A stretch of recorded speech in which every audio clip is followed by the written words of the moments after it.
So let's start the class with the multi-tab.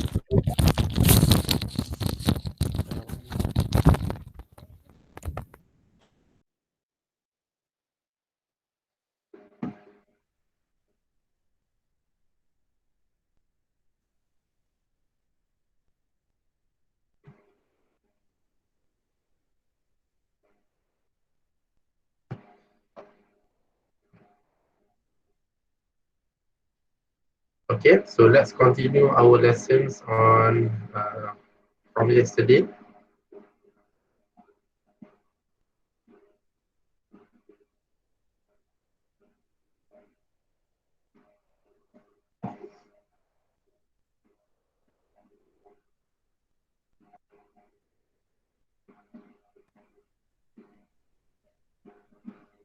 Okay, so yesterday we learned about Kirchhoff rules, right? So what is Kirchhoff rule? Once again, I like to highlight that the Kirchhoff rule is a more complex circuit. Okay, before this we learned about electric circuit, yeah, or direct current circuit in which we only have one batteries, okay, one potential difference or one batteries inside the circuit. But if you look carefully at the Kirchhoff rules, all right, so we can see that actually inside one particular circuit, we may have to deal with more than one uh, batteries, okay, more than one batteries at one time. So that's why the problems happen, and we need to apply the Kirchhoff rules.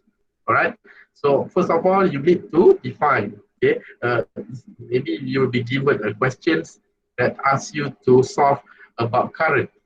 Okay, to deal with current, to calculate the current, or maybe to calculate the equivalent resistance. But look carefully. Please look at the situations of the circuits itself. Okay, the situations of the circuit, maybe you may need to look at the whole picture of the circuit. Okay, just take a glance of it. Okay, maybe you may look at, okay, this circuit contains two, maybe one or maybe another one is maybe more than one circuit. Okay, one or maybe more than one battery at one time. Okay, so that uh, is uh, is a very good indicator on how we can apply the Kirchhoff rules. Okay, so because Kirchhoff rules, you will be given uh, a specific task. Okay, when you have when you need to calculate using the Kirchhoff rules, it will state. Okay? Maybe it will state, or maybe you may look at the situations. Okay, either two. One is you've been asked to calculate using Kirchhoff rules. Okay, that's definitely you may need to use Kirchhoff rules. And another one is when if you look at the situation, if you look at the electric circuit, that you may see more than one batteries at one time. So that is also considered as you need to use the Kirchhoff rules. Okay, so there are two possibilities of situations, right? So in the Kirchhoff rules, we have two rules, which is the junction rule, that is consequences of a charge conservation. Remember, when I talk about charge, please remember this is about current, okay? Current and the conservation, and the loop rule, which is the conservations of energy, consequence of energy conservation. Okay, when you talk about energy conservation, definitely is about a potential difference. Okay, potential difference or V. So junction rule is about I, which is current, and loop rule is about V. Okay, remember we have two things, right? So if you may want to apply a bit of Ohm's law, which is V equals to IR. Remember when we talk about V, okay, you should know that V stands for I times R, current times resistance. Okay, current times resistance. So that should give you a whole overview of what is Kirchhoff's rule all about. Okay, and I would like to do it again with you, right? Where we have a situation of, like, let's say you'll be given see, okay, a circuit like this. Okay, so we may see that inside the circuit we have a 12-volt batteries, okay, on your left side, and we also have 9-volt batteries on your right side. Okay, and the complications happen when something is that dealing with the roads. Okay, as I said to you, we may see where is the junction that we are talking now inside this particular circuit. Yeah, it's saying that, and you can say there are two junctions in this circuit, which is at point A. This is this is the junction. Junction mean when you have road, let's say you have given a road, and you may see this one. Okay, you have afterward you have to split up between one road into another road. So that is called junction. All right, this is junction, and this is not junction. Okay, this is not junction. All right, this is just a corner. Okay, it's just a corner, and it's not a junction. Junction means macam simpang, yeah. Then junction means you need to go either to the left or to the right. Okay, so that's a, and another one is here.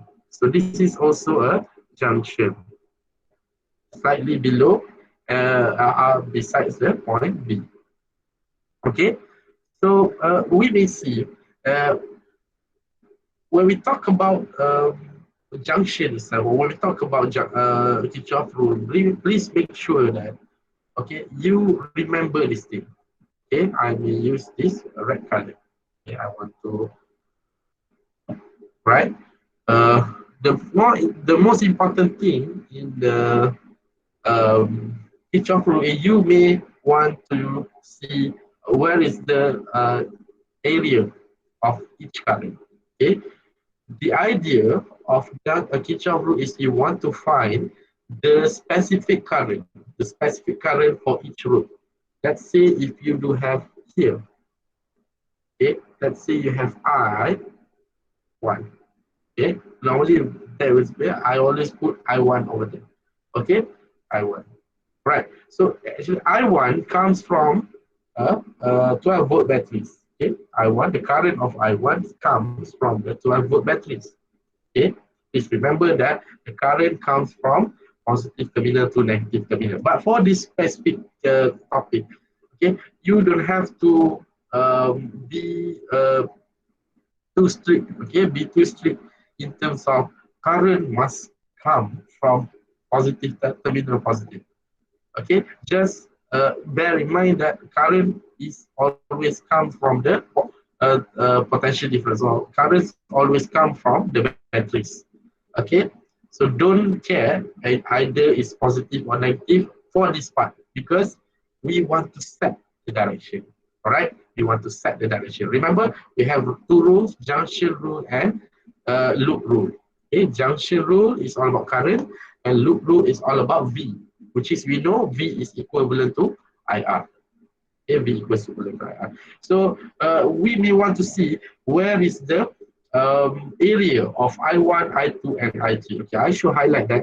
So I want to use this dotted line, okay, to be more specific on the area.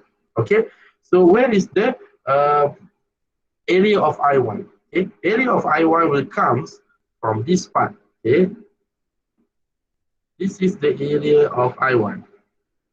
Okay, so this is I1, this is still I1, this is still I1, this one is also I1, I1, okay, I1, and of course, the current that flow through a 3.9 resistors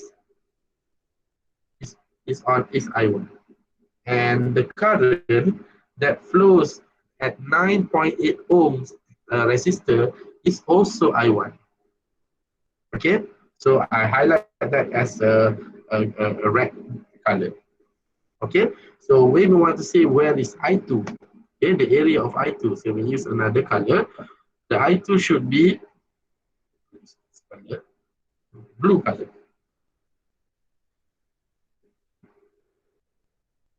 Okay, Where is I2? Okay, I2 is based on our thoughts on the current. So from the 9-volt batteries, yes, this is the area of I2. So I want to do like that.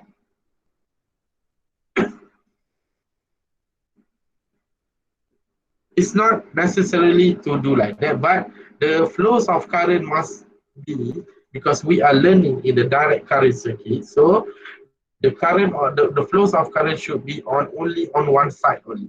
Okay, maybe you want to use a clockwise position. Let's say the blue color, it comes from the counterclockwise position, and the red color is on the clockwise position. Okay, so we want to the directions of current, the flows of current should be only in one side only. It's either clockwise or counterclockwise. It cannot do clockwise and counterclockwise on the same current. Okay, but for I2, so I1 is okay. Now I have I2, so this is I2. Everything on the blue line is I2. In fact, the current that flows on the 6.7 ohms is also I2. Okay, the current that flows on the 6.7 ohms resistor is also I2. Right? So that is the area, okay, area of I2, and you know where is I1, and what happened to the middle? So the middle road. Okay, so on the middle road, okay, is another I. Right? In this case, the middle road is I3. Okay? Middle road is called I3. So we, based on our understanding in terms of road, okay? Please remember, when I talk about road, only one road will allow one current. Okay, one road, one current. So in this case, we have three roads. So biologically, three roads require three currents, three different currents. So we cannot do just a simple current like that. So we may want to see that what is I1, I2, and I3. Okay, please note, please allow you to understand. Make sure you do understand the area of where is I1, where is I2, and where is I3, because that will give you overview of, okay, so this is the flows of current. Okay, remember we have three different current. Okay, three different current. One current, one road. Remember, one current, one road. Okay, but on the middle part, okay, we have I3.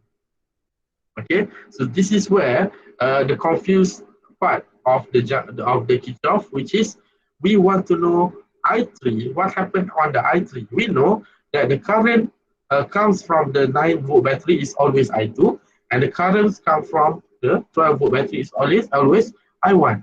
But what happened to the I3?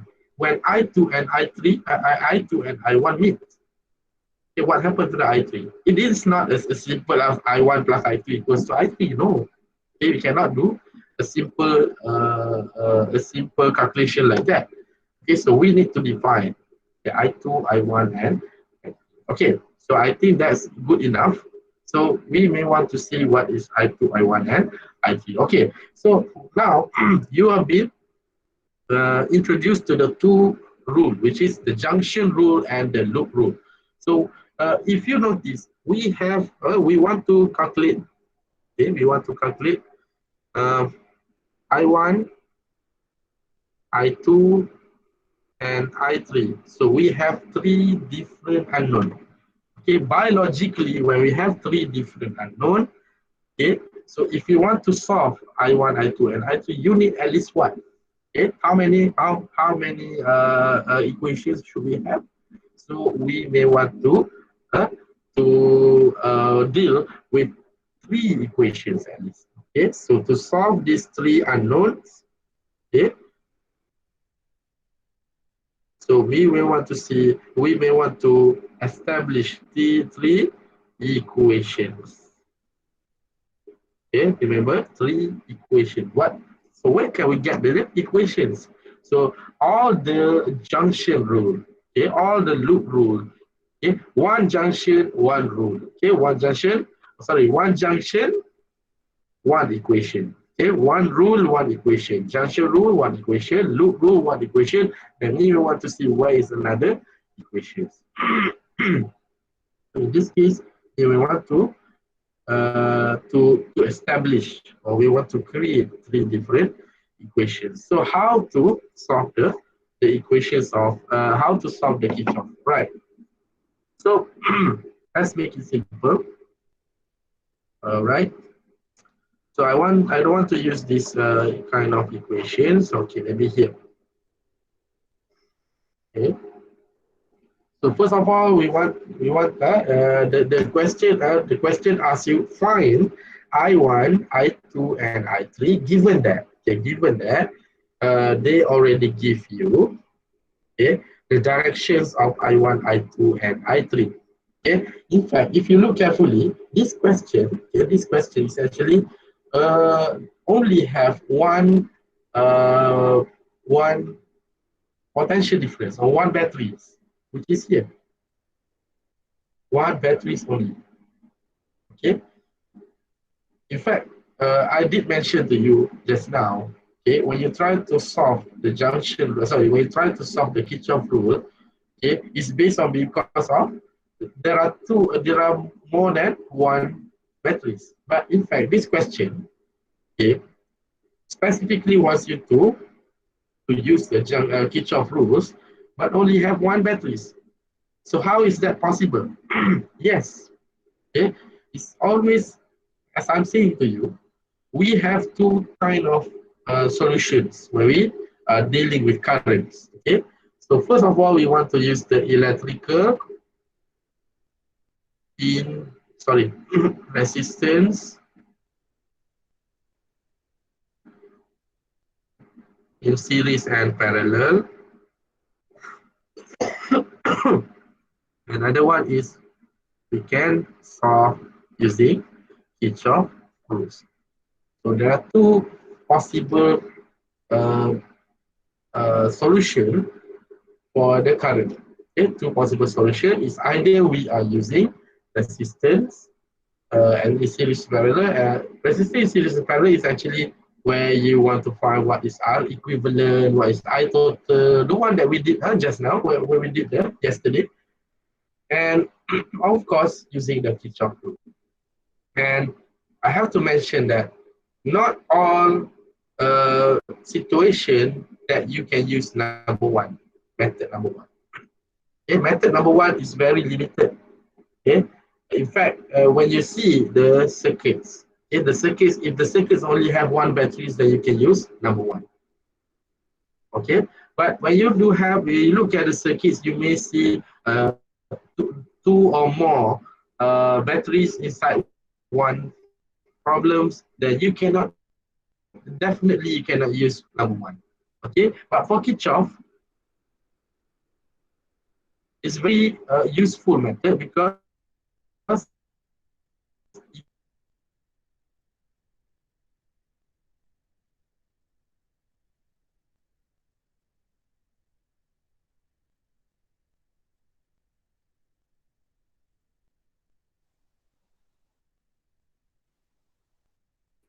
uh, situation, okay, we will look at the possible situation. Okay, we want have a rules. Okay,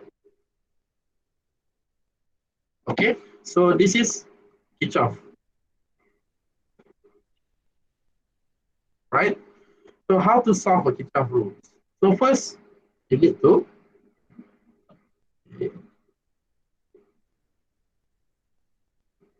first set the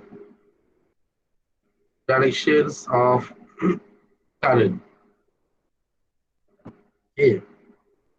Number one is you need to set the directions of current. Okay. First of all, start with the setting the directions of current. How? At the junction. So that is how we get the junction. So in this case, look at point A. Okay, look at point A. So we may want to see that I1, okay, in the conditions of what is the junction rule? The summation of I in is equivalent to summation of I out. So because of that, I in minus get the conservation of charge. Okay, conservation of charge. So I in equals to I out. Okay, what is in, what is out? So consider this one as a junction. Point A is a junction, okay, right? And I1 is going into A, okay? I1 is going into A, and it's given here I2 is leaving A, and I3 is also leaving A.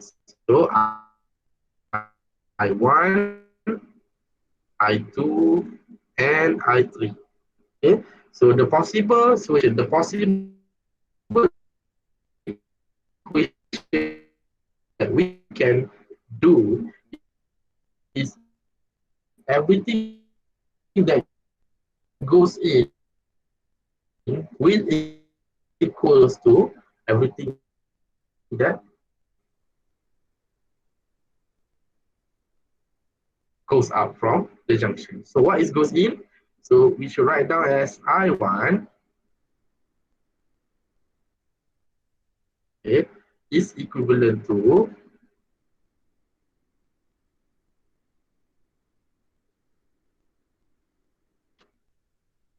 I2 plus,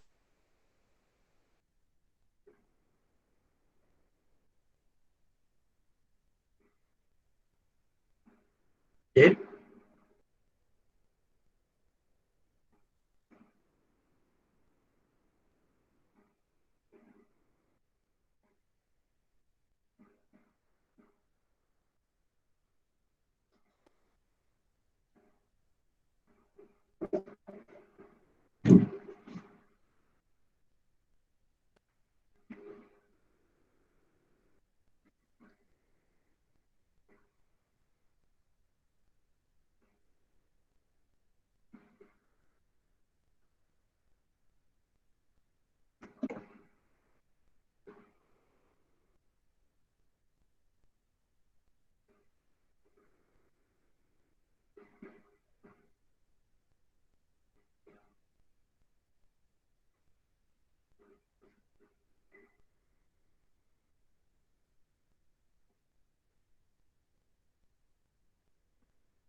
okay, can you hear my voice? Yes. Mendengar? Yes, sir. Okay. So based on the discussion about junction rule, so we need to set up the directions of current, and everything that goes in should be equivalent to everything that comes out from the junction. Okay, so we can apply that thing into the equations. So which is I1, yeah, because I1 is going into the junction, equivalent to what is goes out, I2 and I3. Okay, I2 and 3. So that is number one question. So we can uh, the equation. So we can bring this I2 and I3 to the left side. So that I1 minus I2 minus I3 will be equivalent to 0. So now we have one equations. And we need another equations. Okay, we need another equations to solve it. So another equation is using loop rule. So what is loop rule? Okay, a simple loop rule is you need to set up, first you need to set up, I will use another color, you need to set up the directions of current. Okay, the directions of current that goes into the loop rule. So loop rule, okay, loop bulatan okay, is based on the situation. Now we have two loops. Okay, the one on the left that contain batteries, and on your right, and on your right doesn't have batteries. Normally, I will only use one kind of directions. Okay, maybe I will only use clockwise position, clockwise directions, or maybe okay, I may use a counterclockwise directions. So that's up to us, because the directions of current that we are setting up and the directions of loop, okay, it depends on us. Okay, doesn't matter. We need to set up, because in the end, the answer of I is about value, is either positive or negative. Simple. Okay. Jawapan akhir untuk I mestilah dalam negatif atau positif saja. So if we are actually setting up wrongly, okay, when we wrongly set up the directions of current or maybe the loop, it's just a matter of positive and negative. Remember, don't bother much about positive and negative. You know, when the last final answer, let's say you get I1 equals to 10 ampere, I2 you get negative 8 ampere. So what does it mean? Okay, it's actually I2, let's say I1, you get 10 ampere, I2 you get negative 8 ampere. What does it mean? It means that I2, we setting up I2, let's say, coming out from the junction, okay, keluar daripada junction, but it's supposed to be either way. Okay, the I2 should be going into the junction. So it's a matter of how we setting up the directions. Okay, so you just get that the value of I2 is equivalent to 8 ampere. That's all. Simple. Okay, because that is the just a calculations. The negative or positive, because current is a scalar quantity, it doesn't have direction. Okay, so when we get negative, just make it all positive. That, but on your mind, you must set up that I2, the directions of I2 is you set in the first place is actually on the wrong side. Okay, so I2 sepatutnya dia masuk ke dalam junction, bukan keluar daripada junction. So it's a matter of how you set it up. Okay, all right. So let's look at how you want to apply it. Okay, this is the first thing, and specifically for junction rule, right? So we want to use these equations. Okay, I want to use these questions. Okay, how can we solve the problem using the situations? Okay, right. So we have say 3.9, 6.7, 1.2, 9.8.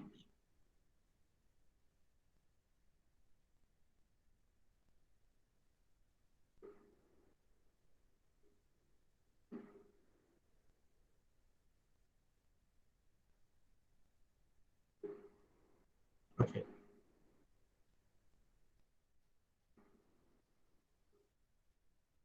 The situation now is, okay, I don't want to write down.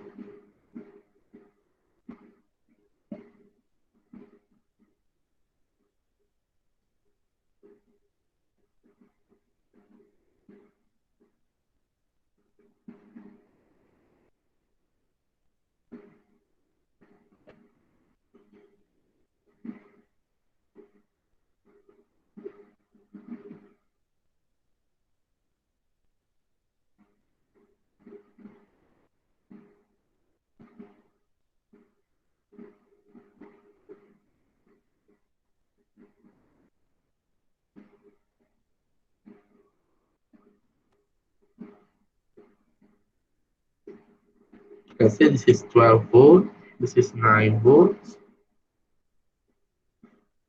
Okay, 3.9, 6.7, 1.2,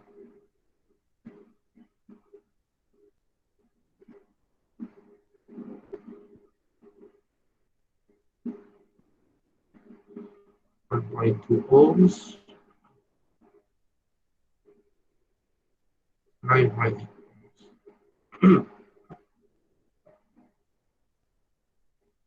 Okay, so this is the questions, right? So find I1, I2, and I3.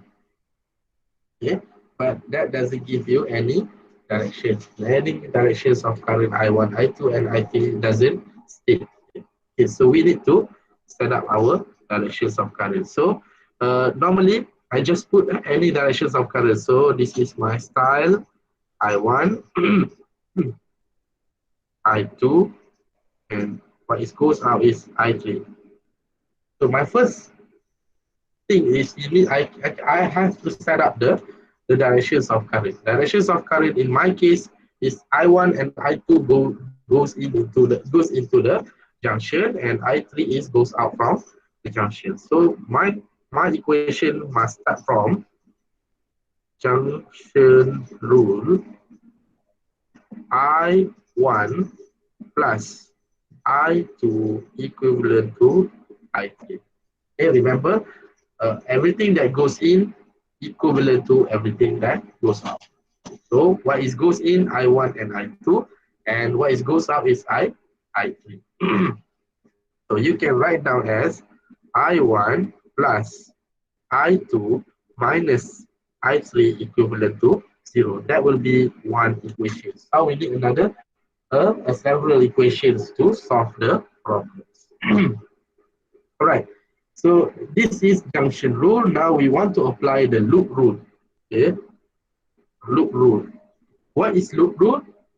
Junction rule about I, summation of I. And loop rule is a summation of V. Remember, summation of V meaning that it's also include because V is based on two things. V itself, or maybe IR. IR is also V. V is also V. Okay? V is voltage. Okay? Where can we get voltage? We can get voltage from the battery itself. And if I that goes through a resistor, let's say I1 goes through a 3.9 ohms resistor, so it's considered also as voltage. Okay, so let me do it this way. So let's say, okay, follow me. You start at point A over here, and everything that you want to do, you must, okay, apply the loop rule. So the loop is going this way, this, and goes into point A. Okay, look at the point A. Okay, the current must flow from point A. Okay, and what type of current there? I1. Okay, and then it goes down. Okay, go through the 1.2 ohms resistor and pointing down, and afterwards there is I3 ya. When it pointing down is I3 because dia lalu dekat kawasan middle tu, and then it flows through here. Dia lalu pula dekat situ 9.8 ohms. Okay, 9.8 ohms dia dah pakai I1 balik. Okay, so how can we write down? Okay, inside the first loop doesn't have I2. I2 tidak ada dalam first loop. Dalam loop yang pertama. Okay, doesn't have. But ingat ada battery. So how can we write down? So this is the first loop. Okay, I should write that as the first loop. First loop start with the I1 and 3.9 ohms. So I1 3.9 ohms. Remember, yang konsep dia lah, when your loop, okay, you're setting up the loop, yang warna merah tu loop dia. Merah tu loop tu follow current yang akan dapat negatif. So I will write down as negative I1. Okay, pakai lain.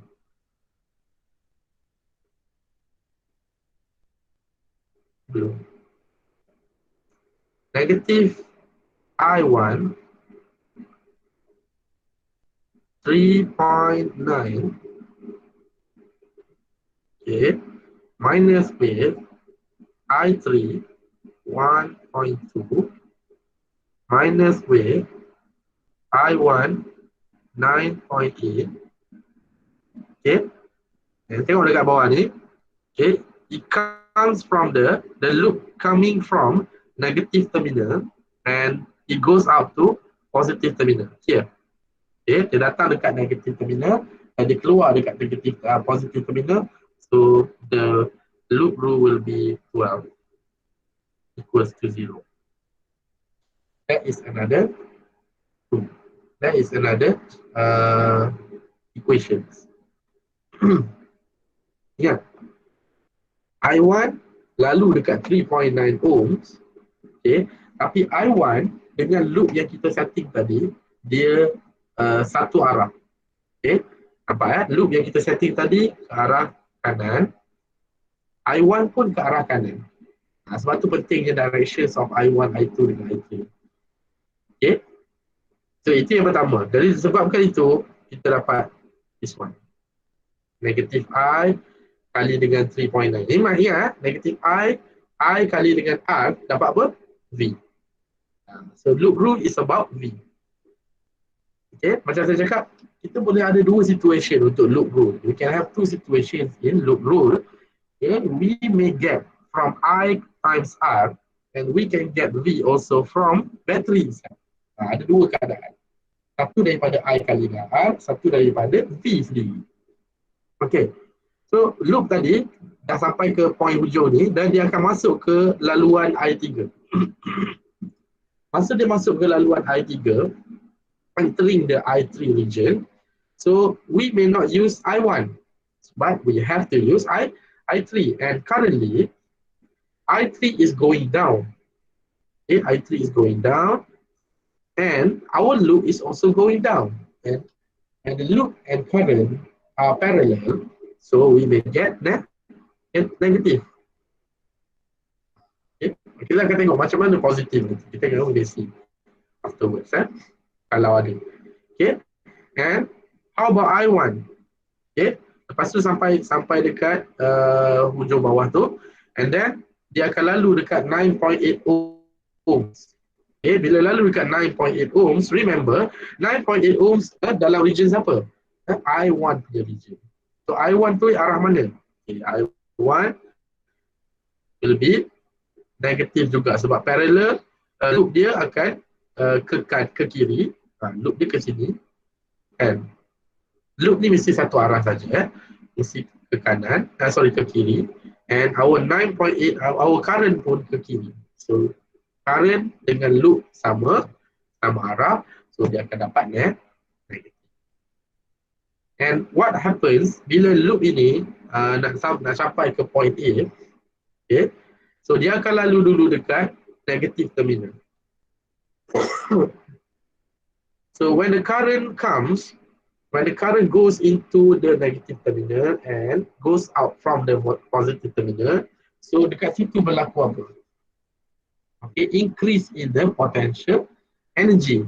When increase in the potential energy, so we may want to put that the value should be positive. Terbalik kalau keadaan dia, kalau dia lalu loop tu lalu daripada positive terminal dan keluar ke negative terminal, dan dia akan dapat negatif. So that is positive 12 dan habis dekat point A. So itu ialah loop yang pertama. What happened to the loop? The second loop. Okay, the second loop also, okay, is based on the loop. Loop ni saya buat, katalah dekat sini point B. So bila start dekat point B, habis dia pun dekat point B juga. So this is the second loop. Okay, sekarang point B dekat situ, loop saya ke arah clockwise. Loop saya ialah arah clockwise. So dia akan lalu sini, dia akan lalu dekat sini, dia akan lalu bawah ni dan dia akan naik semula ke point B. Okay, so just look how we write down the equation. Okay, Sekarang kita baru ada dua equation. Equation pertama junction rule, equation kedua yang warna biru ni. Sekarang nak buat equation ketiga. Cukuplah 3 equations to solve the loop rule. To solve the problem.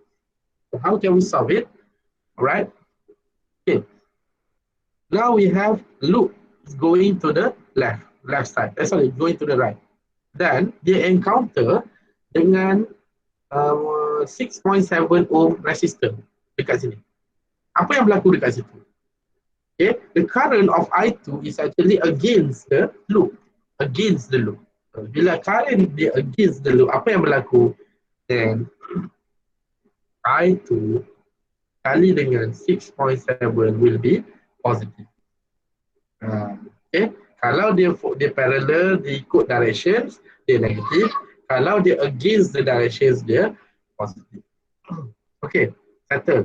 And then sampai ke hujung sini, dia pun lalu ke bawah. Loop akan lalu ke bawah. Tengok loop dia lalu dulu kat siapa? Dia lalu dulu dekat positive terminal. This is positive terminal. And then it goes out to the negative terminal. So, what is indicated? Negative. Beza dengan tadi kan? Tadi dia lalu dulu negatif, dia keluar dekat positif.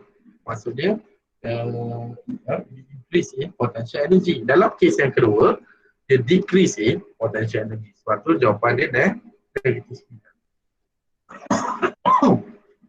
Okay. And then dia lalu kat bawah ni tak ada resistance, okay. Tak ada apa-apa, okay. Sampai ke point C. Okay. Sampai ke point C di bawah. Loop kamu akan naik ke atas. Okay. Nak sampai ke point B, daripada point C ke point B, your loop will be going upwards. And concurrently, at that place, ada I3. Tapi I3, tengok direction dia ke arah mana? Going down, ke arah bawah. So, dia akan bertemu dekat situ. Loop tu akan naik ke atas, I3 akan naik ke bawah. Apa yang berlaku? Dia akan jadi I3 1.2. Maksudnya positive value equivalent to 0. Okay. Cuba tengok betul-betul value-value ni. How can we settle this? Now we have one equations. Okay, I will use the color. Okay, this is one equation.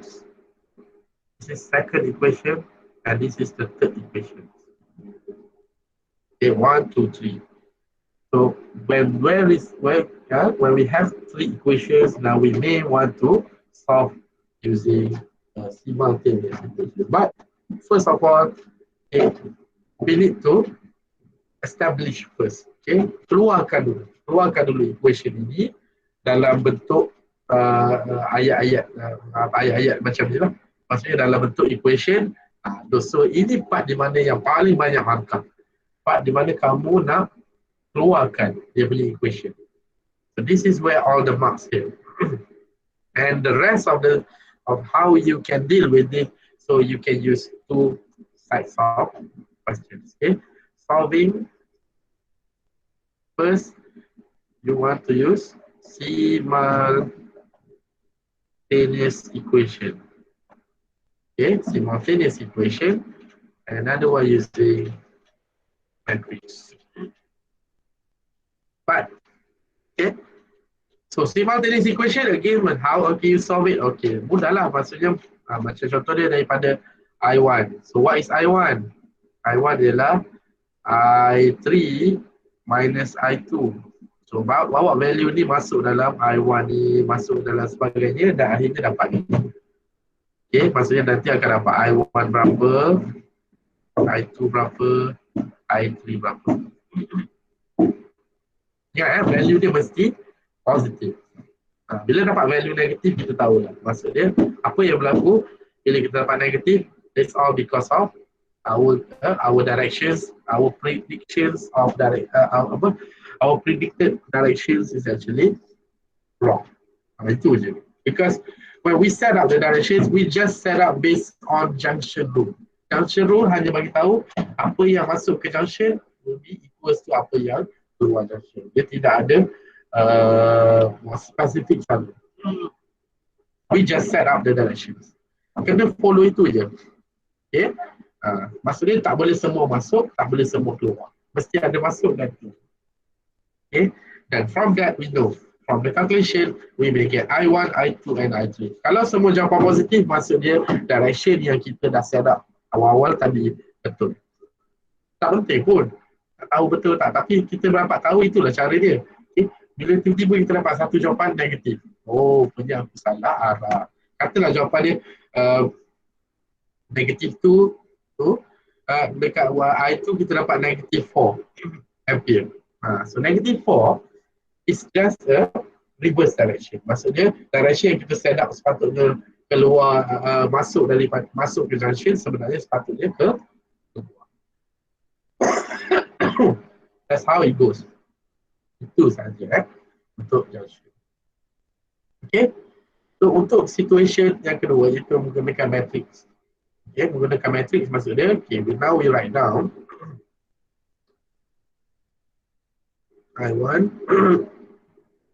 I2 minus I3 equals to 0. So apa yang kita buat ialah kita akan letakkan equation yang lain.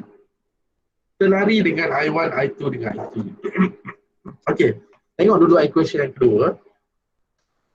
Equation kedua ada I1. Okay, equation kedua ada I2, tak ada I3 je. Okay, so macam ni kita nak set up. So I1 dengan ada dua dekat situ, which is 3.9 dengan 9.8 kita tambah. So dapat 13.7. So kita akan letak negative 13.7 I1. Ni dua-dua ni kita tambah. Sebab dia ialah I1 dua-dua. I2 ada tak? I2 tak ada. So plus dengan 0. Sebab dalam equation yang kedua I2 tak ada langsung. I3 ialah negative 1.2 I3. So yang 12 kita campak ke belah sana, dia jadi negative 12. Okay. Alright, so kita boleh ulang balik dalam equation yang ketiga. Tengok tak ada I1, so I1 tak ada, 0. I2 ada, so plus with 6.7 I2. I3 ada plus with 1.2 I3. Okay, 9 bawa ke sebelah sana jadi 9.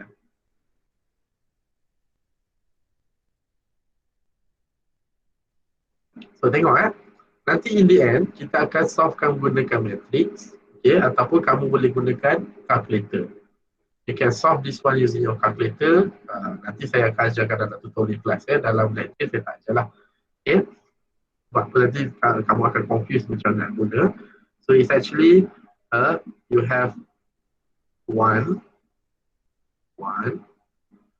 negative 1, negative 13.7, 0, negative 1.2, 0, 6.7, 1.2,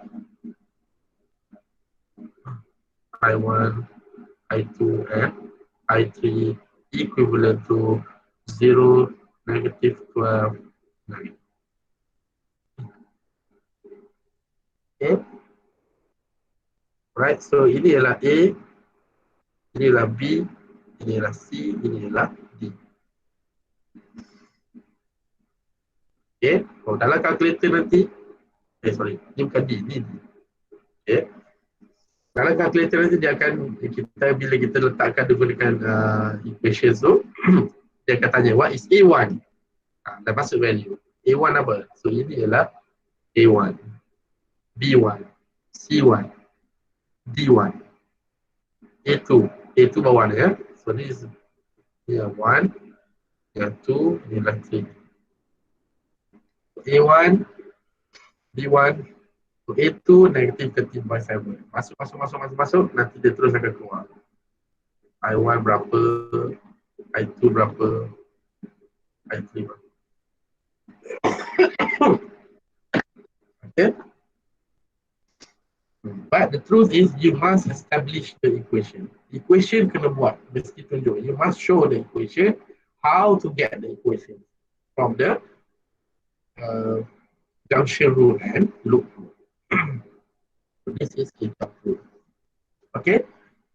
So you really need to understand that in order to get I1, I2, and I3, you need to establish the equation. You need to establish the equation. The equations come from the loop rule and junction rule.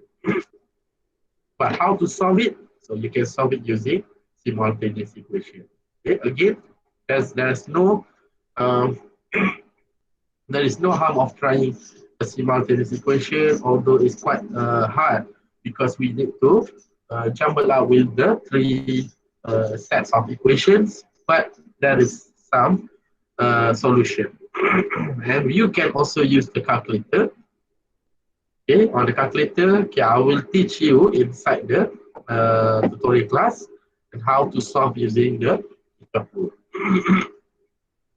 Okay, but you need to make sure that you do understand how to establish the equation. That is most important thing.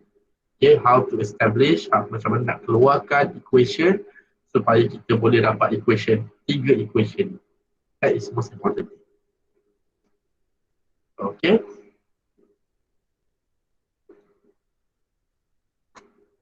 Right.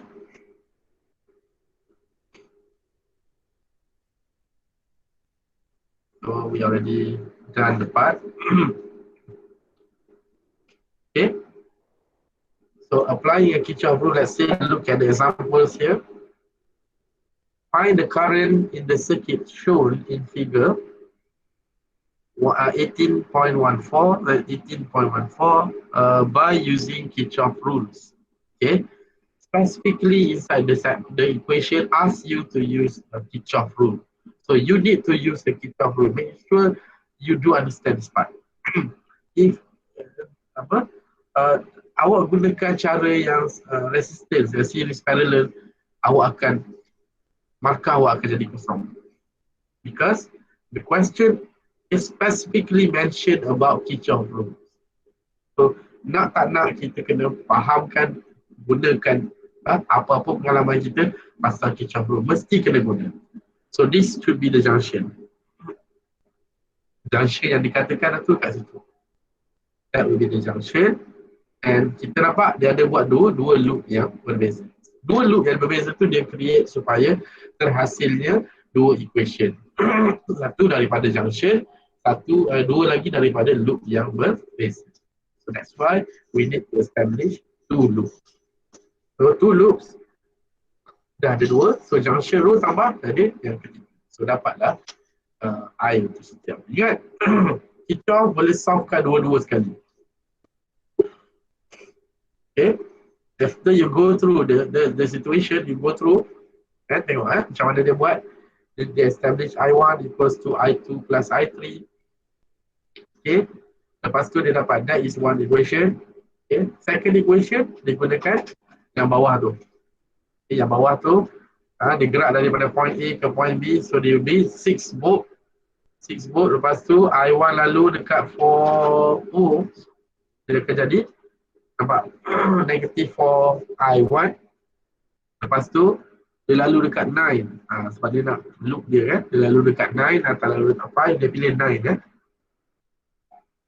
Okay, loop akan ikut current, so dia akan jadi negative 9 I3.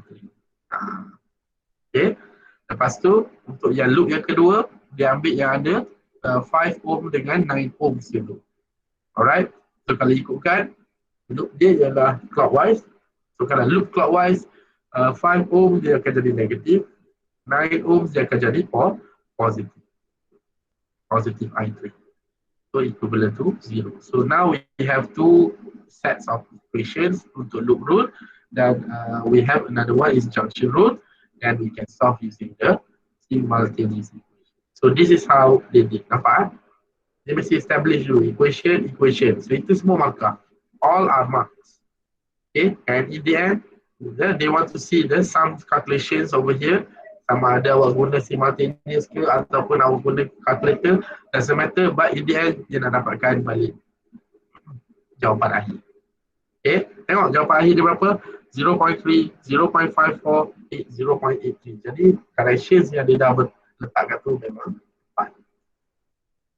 Okay, so banyaklah examples. Ini contoh lain examples dia. Another applications of Kirchhoff rules. Okay, find I1, I2 and I3 in figure 18.15a. 18.15a. So dalam soalan ini dia dah set dia the directions of current. Nampak junction dia kat tepi ni, kat point C tu. Nampak situation dia tak sama macam yang saya buat tadi. Okay, I1 dia letak tengah-tengah. So it doesn't matter dekat mana-mana pun. Okay, it doesn't matter, you need to set your foot firm so that you won't have you have troubles. The problems when you dealing with junction and also loop rule. Yang penting diikut tak? Okay, so apa yang tu? I1 plus I2 equals to I3. Dapat? Junction dah dapat. Kenapa kita kata I1 plus I2? Sebab I1 dengan I2 akan masuk ke junction. Siapa yang keluar? I3. What goes in equals to goes out. Okay, dan dia establish loop yang dua loop yang berbeza. So loop yang dia buat ialah A, B, C, D, A. Maksudnya dia start dekat point A, lepas tu point B, point C, point D dan balik semula ke point A. Dan loop yang kedua ialah B, E, naik ke atas juga, B, E, F, B, E, F, C, B. Maksudnya loop dia bentuk macam ni. Okay, and then they can establish two sets of equations. Okay, dan digunakan simultaneous equation untuk solvekan I1, I2 and I3. Nampak?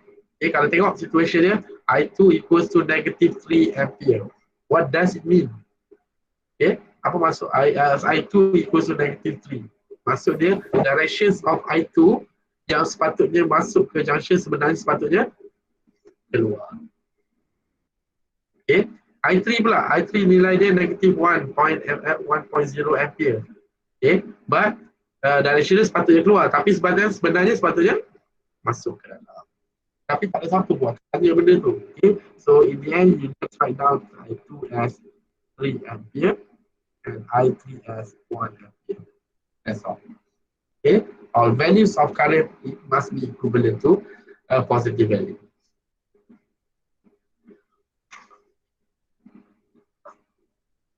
Okay, so this is another example, right? Ingat, junction rule ada satu, loop rule ada dua. Loop rule bakal ikut berapa banyak loop yang kita buat. So dalam kes ni ada satu, ada dua. So ada loop rule. Nampak? Bila dia nak solvekan I1, I2 and I3, mesti ada three equations. Sebab I1, I2, I3 ialah three unknowns. Okay. Alright, so I think kita stop sekejap. Okay, take a break for a few minutes dan kita akan continue dengan circuits containing capacitor.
Okay.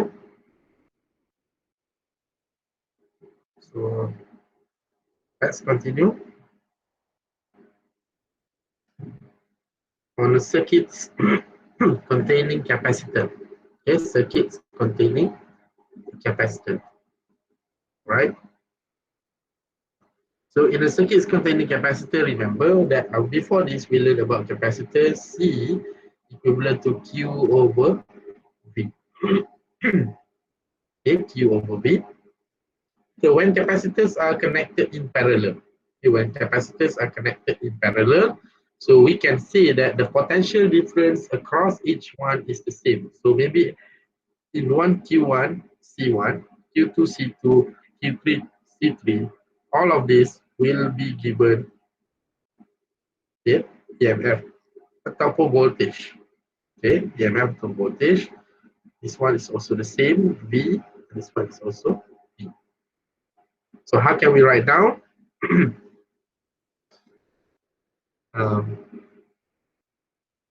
C1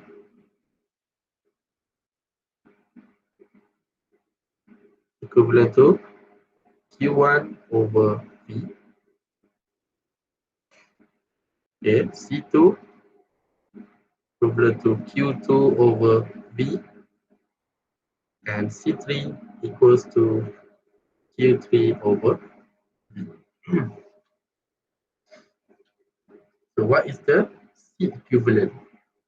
So C equivalent for the capacitors in parallel circuit will be based on the additions of C. Okay, additions of C, because C equivalent is based on C1 plus C2 plus C3 and so on. Right? It's terbalik dengan resistance. Ya, resistance kalau ni dia jadi 1 over. Okay, C equivalent ialah C1 the capacitance, capacitance C2 and also C3. Dalam case ini because of what? Because of due to the same potential. Same potential. So untuk potential dia akan bertambah. Because dalam case Q equivalent Q total is Q1 plus Q2 plus Q3. Okay. So bila dekat Q1, so kat sini Q1 is C1 times V, Q2 is the C2 times V, and Q3 is a C3 times V. Okay, so because of that, Q1 C1V plus C2V plus C3V. Okay, so in the end, we factorize ke V, kita akan dapat C1 plus C2 plus C3. Okay, because the same voltage. So that is for parallel circuit. Okay, parallel circuit. So C equivalent untuk parallel circuit is C1 plus C2 plus C and so on. Okay, so this is the power. And the unit is still farad, right? So let's look at the examples. Two capacitors, one is 12 microfarad and the other is unknown capacitance C, are connected in parallel across a battery with an EMF of 9 volts. The total energy stored in the two capacitors is 0.0115 joule. Okay, their total energy stored. What is the value of the capacitance? So what is the purpose of giving you total energy? Remember, when we deal with the capacitor, the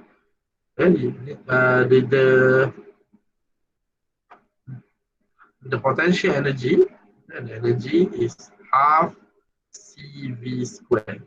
Half CV squared. Okay, C is C equivalent. Alright, so from this part we can know what is the C equivalent. First, cari C equivalent, and then because of the situation is 12 volt, because C equivalent is the 12 plus X. Okay, so X is C equivalent minus 12. So in this case, the answer is 272 microfarad. Okay, right. So how about capacitors connected in series? Okay, when capacitors connected in series, so we may see that what is actually the same in the series circuit. So the answer is current. Current is compatible with charge. So in this case, we will only have one charge, and one charge. Okay, so in total, we only have one charge, QT. Q total equals to Q1 equals to Q2 equals to Q3. Number of charge are quite the same on the series circuit. So in the end, what happens is we we can have a different V. So VT will be based on V1 plus V2 plus 1 V3. So what happens when we try to deal with C? Okay, what happened to the C? Remember, C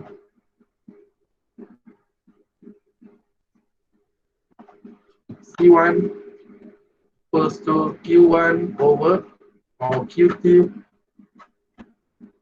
over V1. Okay, C2 is Q total over V2, and C3 is Q total over V3. Of course,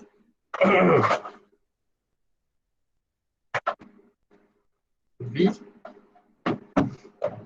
So what is V1? V1 is Q total over C1, V2, Q total over C2, and V3, Q total over C3. So therefore, you can see that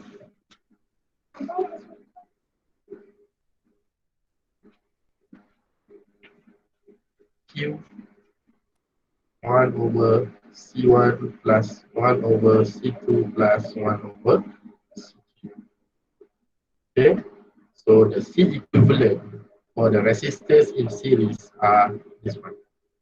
Okay, is apa yang terbalik dengan resistance. Resistance parallel dia macam ni. Tapi kalau series dia tambah. Tapi capacitor akan tambah untuk series, dan untuk parallel, untuk series dia akan 1 over C. The unit is still farad. Okay, it's just the same as the resistors, but vice versa. Okay, vice versa meaning dia terbalik ya. Kalau just remember a resistor, maybe we can remember resistor and capacitor dia hanya lawan saja. Okay, ataupun orang tu suka capacitor, resistor dia hanya melawan. So that is how you connect the capacitor in the parallel and also series circuit. Okay, this is the example. Right?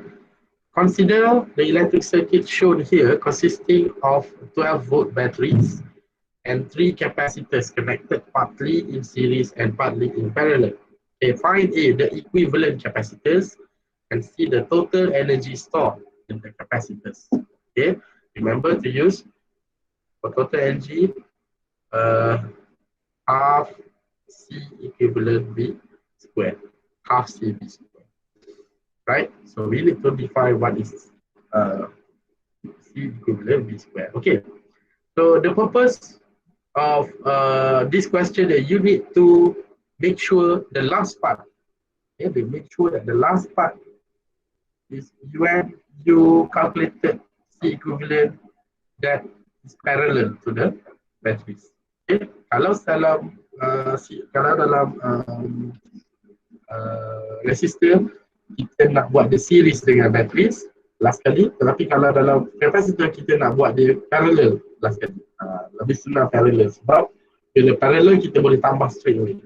So in this case, we should first solve of 10 microfarad and also 5 microfarad. Okay, ini that 1 over 10 plus 1 over 5 is equivalent to 1 over C equivalent. C equivalent 5, 10. Okay. Okay, so you can do on your own this part and make sure it reciprocal. Okay, 1 over isi. Jawapan yang belah sini, jangan lupa 1 over jawapan dia untuk dapatkan value. Value ini tambah saja dengan 20 sebabkan dia ialah parallel dengan bateri. So, parallel dengan bateri terus tambah saja. 20 campur dengan hasil dua ni dapatlah 23.3 microfarad. Using C equivalent B square, so kita dapatkan value dia 1.68 and power of negative 3 joule. So that is another example. Okay. Okay, so right now we already learned about resistance and capacitor. Okay, so we done the part where we learn about resistors and capacitors. So this is how you combine. Okay, how you combine a RC circuit in the RC circuit. RC stands for resistance and capacitance circuit, meaning that you have resistors and also capacitors in one particular circuit. In a circuit containing only batteries and capacitors, charge appear almost instantaneously on the capacitor when the circuit is connected. However, if the circuit contains resistor as well, this is not the case. Therefore, this is RC circuit. Okay, remember, a circuit containing batteries and capacitor. Kalau dalam satu situation tu ada bateri dan capacitor. Okay, bateri dan capacitor saja. So the charge appear almost instantaneously on the capacitor. So kita dapat tengok dekat positive plate dengan negative plate memang dah ada charge. Okay, tetapi bila ada resistor dia tidak akan jadi macam tu. Okay, sebaliknya dia akan jadi sedikit.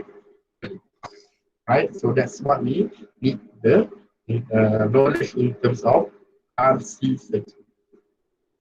So initially before t equals to 0, the switch is open. Okay, and there is no current in the resistor. So faham dulu, maksudnya masa belum start lagi, kita buka dulu switch dia, no current. Okay, so at time t equals to 0, the switch is closed. Pada masa yang pertama, maknanya belum start lagi, tapi kali ini kita tutup switch. And current begins to flow. If the resistor was not present, then capacitor would immediately take on the charge. So kalau resistor tak ada, semua charge akan terus pergi kepada capacitors. Okay, so in this case resistor ada. The impact of the resistor is to slow the charging process. Dia akan slow down. Kalau tidak ada resistor, semua charge akan terus pergi ke capacitor. Semua charge akan terus datang sini. Okay, duduk dekat beratur, satu dekat positif, satu dekat negatif. Tetapi disebabkan ada capacitors, it will slow down the charge process. Okay? So the larger the resistance, the longer it takes for the capacitor to charge.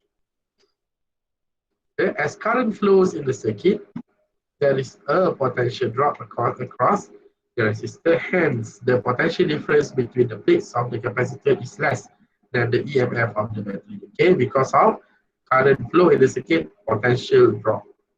Okay, potential drop across the resistors. With less voltage across the capacitor, there will be less charge on its plates compared with the charge that will result if the plate were connected directly to batteries. Okay, yang penting untuk this kind of subtopic, you do understand this. Capacitors will store charge, but when the resistor comes, it will slow down the charging process. Okay, itu. Dan dekat sinilah dan sedikit benda yang kita nak belajar, sikit saja mengenai penggunaan time constant. Okay, using a calculus, it can be shown that blah blah blah blah blah on the capacitor increases. Okay, so this is the equation, and tau. Tau is the time constant of the circuit. So time constant of for the RC circuit will be RC tau. Okay, to look at tau, right? Equivalent to RC, resistance times capacitance. So nak tahu what is the tau on the RC circuit, you just multiply the resistance to the capacitance. Okay, so it can be shown that the current in the circuit has a elevated behavior. Okay, current will slow down as the time goes due to the time constant. Okay, nampak dia macam mana dia buat pengiraan tau, tau equals to RC. So that is how you need to look at it. The whole topic doesn't care much in terms of calculations, but you need to know what is tau, what is the RC circuit. Okay, in this for your level, okay, for your level, you just need to know what is RC circuit and how the possibility of using tau, which is the time constant, right? Okay. So the last part will be the ammeter and voltmeter. So ammeter is to measure current and voltmeter to measure voltage. Okay, the current in the circuit must flow through the ammeter. Therefore, the ammeter should have a low resistance responsible for the least disturbance. Okay, so lepas itulah kita akan we always put ammeter series with the everything that we want to calculate, because ammeter will detect or will measure current. Ammeter will measure current. And sometimes we always use galvanometer. If you remember galvanometer, galvanometer is slightly the one that have a needle in the middle. Okay, jarum dia di tengah-tengah. Because galvanometer is not to measure current, but one is just to detect the current. Okay, to detect current either going to the left or to the right. So that is for galvanometer. But for the ammeter is specifically for measuring current.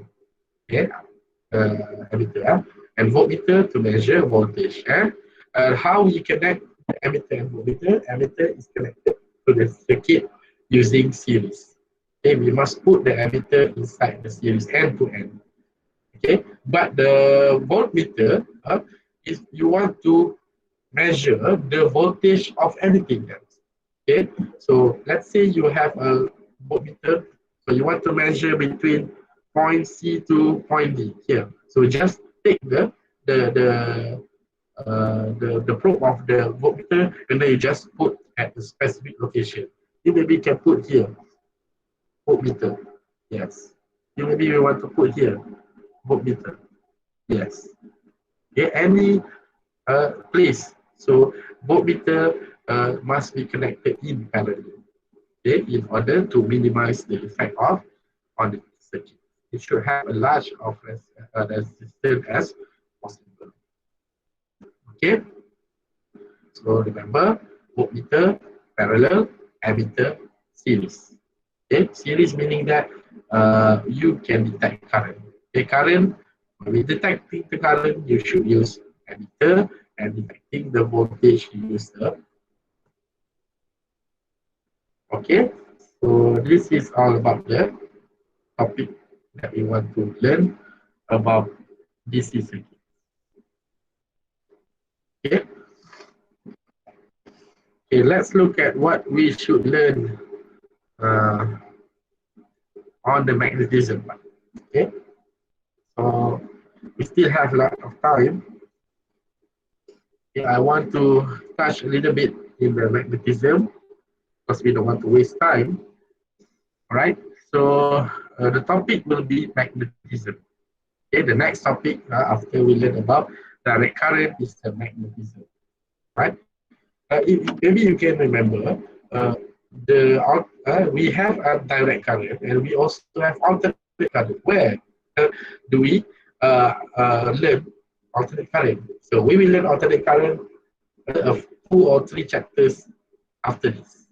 But we stop at direct current and we learn about magnetism. Okay, Geomagnetism. All right, the magnetism. At the end of the chapter, the student should be able to state and define the terminologies regarding the magnetism, right? So this is the units of chapter in the magnetism. Okay, you want to learn about the magnetic field, magnetic force on the moving charges, motion of charged particles in the magnetic fields, and the magnetic force exerted on the current carrying wire, loops of current, torque, and lastly solenoids. Okay, so what is magnetic field? Okay, so the magnetic field, when you have a permanent bar magnet that has opposite poles, okay, it can call a north and south pole. Okay, north and south pole in the permanent magnetic bar. Okay, so that poles, if like poles, it will repel. Okay, like poles will repel, and the opposite poles will attract. Same goes like a positive and negative charge. Okay, if a magnet is broken in half, so each half has two poles. Okay, remember, if you don't have magnet, then the magnet is broken, and that magnet it also can have two poles. Okay, let's see this one. Okay, you have south and north, and after it breaks down, still have south and north on both breaking break broken magnet. Okay, and this is the magnetic field lines. Same goes to electric field lines. The electric field lines come from positive charge to negative charge. In here, we have magnetic field lines that can be visualized using something like the iron fillings. Okay, now, remember when we in the secondary school, okay, they always use iron fillings. Okay, so we can look not using our. Can you look at the possible magnetic field lines pattern on the magnet itself that allows you to understand that the magnetic fields comes from the goes out from the north end, okay, and north pole and comes back to the south pole. How can we know that? Okay, so if we are dealing, we can assure that thing using a compass. Okay, a compass that we put around a permanent magnet, and we can see that the compass, the arrows of the compass is going out at the north end or the north pole, and will be going into the south pole. So we can see that the iron filling, although it concentrated at the end of the magnet, is actually have a directions. Directions is come from north to south. Remember, north to south. Okay, the directions of the magnetic field at a given location is the directions in which the north pole of a compass point when placed at a location. So we can notice if we put another compass over here, so it can be directed towards the south pole, like this. Okay, until the end, so we can see it comes out from the north pole and goes into the south pole. Okay, it comes out from the north pole and goes out to the south pole, coming into the south pole.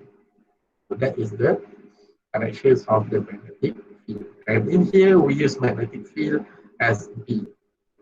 Okay, remember when we use B, so that is the magnetic field. By definition, magnetic field lines exit from the north pole of a magnet and enter at the south pole of the magnet. So again, okay, magnetic field lines cannot cross each other, just electric field line. Okay, so the same as just electric field line, that cannot crossing each other. Okay, it cannot crossing each other. Okay, so this is the geomagnetism. Okay, what is the geomagnetism?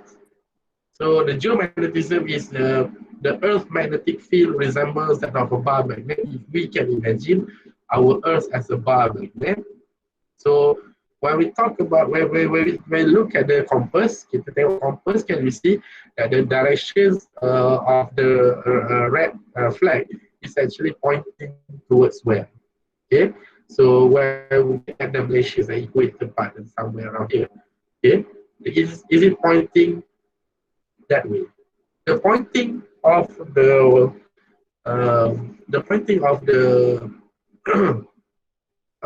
compass is actually, we are saying, when you look at the compass, the one that on the red dot, on the red flag, we are saying going to the north. Okay, the north of what? Okay, so the north of north geographic pole. North geographic pole means that geographically is pointing towards the north pole. But on the physics term, in terms of magnet, okay, kita tahu tadi, kita belajar tadi, magnet dia akan pointing towards what? Pointing towards south, nampak dia? Dia akan south pole.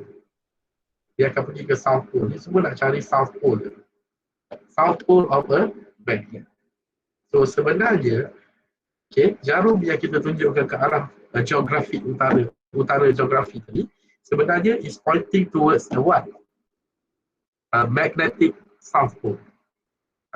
Dia ada dua, satu geographic pole, satu lagi magnetic pole. So magnetic pole kalau dekat kutub utara itu ataupun north pole bumi ataupun north pole geographic ialah south pole of magnet, earth magnet. So itu kena bayar, dia panggil geomagnetism. Maksud dia pengertian sebenarnya ialah kalau bumi ini sebagai satu magnet, maksudnya kompas itu dia akan apply benda yang sama, dia apply di sini, okay, ya, dia apply benda yang sama dekat sini, dekat dia jadi apply di bumi. So maksudnya di mana-mana tempat di bumi, kalau kita pegang kita punya kompas, okay, we can look at the directions, it's always pointing that way. Adalah dia akan point ke satu tempat kan. So kita katakan tempat tu ialah kutub utara, arah dia utara. Tapi arah utara apa? Utara bumi. Tetapi kalau ikut konsep magnet, dia bukan dia kutub utara magnet. Sebab dia merujuk, dia akan pointing ke arah kutub selatan magnet. South of the magnetic pole. Okay. Itu macam bayangkan ya. This is south pole, this is north pole. Everything goes out from the north pole is going to the south pole. So kita boleh bayangkan magnet ni seolah-olah macam bumi ni sendiri sebagai magnet. So kutub selatan magnet ialah kutub utara magnet, magnetic pole. Okay. So magnetic pole,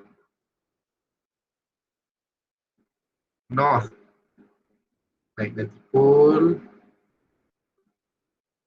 south. Okay. Tapi ada dua juga. Satu lagi geographic pole. Geographic pole, kutub utara lah. So kutub utara geographic pole tu ialah kutub selatan magnet. Okay, so kena faham. Okay. So that should be enough in terms of introductions. Okay. Do you have a questions for this part?